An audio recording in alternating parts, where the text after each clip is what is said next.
Good morning students. நம்ம இப்போ பார்க்க போகிறது என்ன அப்படின்னு பார்த்தீங்கன்னா எரர் ஸ்பாட்டிங். இதை வந்து ஸ்பாட் த எரர் அப்படின்னு கூட சொல்லுவாங்க. எக்ஸாமில் ஒரு சென்டென்ஸ் கொடுத்துருப்பாங்க.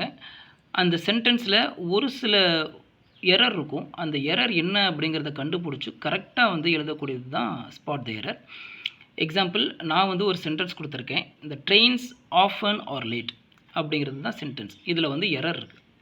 இதை சரியாக எழுதுனா இந்த ட்ரெயின்ஸ் ஆர் ஆஃபன் லேட் அப்படின்னு மாற்றணும். ரைட்? ஏன் சார் ஆர் அப்படிங்கிறத முன்னாடி வச்சு ஆஃபன் அப்படிங்கிறத பின்னாடி எழுதியிருக்கீங்க அப்படின்னா, ஆஃபன் அப்படிங்கிறது மாதிரியான ஒரு சில வேர்ட்ஸ் இருக்கும். அது அட்வர்ப்னு சொல்லுவோம்.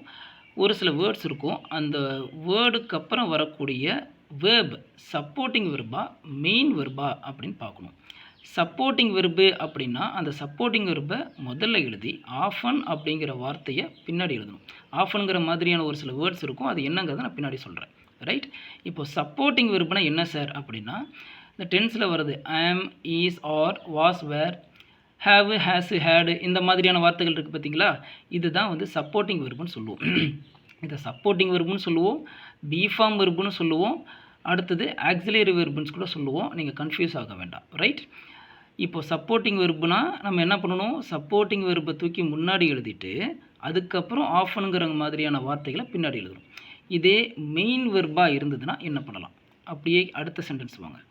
ஐ read always in the morning அப்படிங்கிறது சென்டென்ஸ்.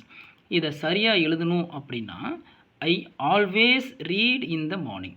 ஏன் சார் இந்த இடத்துல வந்து ஆல்வேஸை முன்னாடி எழுதிருக்கீங்க, ரீட் அப்படிங்கிற வேர்பை தூக்கி பின்னாடி எழுதிருக்கீங்க? மேலே வந்து வேர்பை முன்னாடி எழுதுனீங்க, இங்கே ஆர் அப்படிங்கிற வேர்பை வந்து முன்னாடி எழுதுனீங்க, இங்கே ரீட் அப்படிங்கிற வெர்பு வந்து பின்னாடி எழுதிருக்கீங்க அப்படின்னா ஆறுங்கிறது சப்போர்ட்டிங் வெர்பு, ரீடுங்கிறது மெயின் வெர்பு.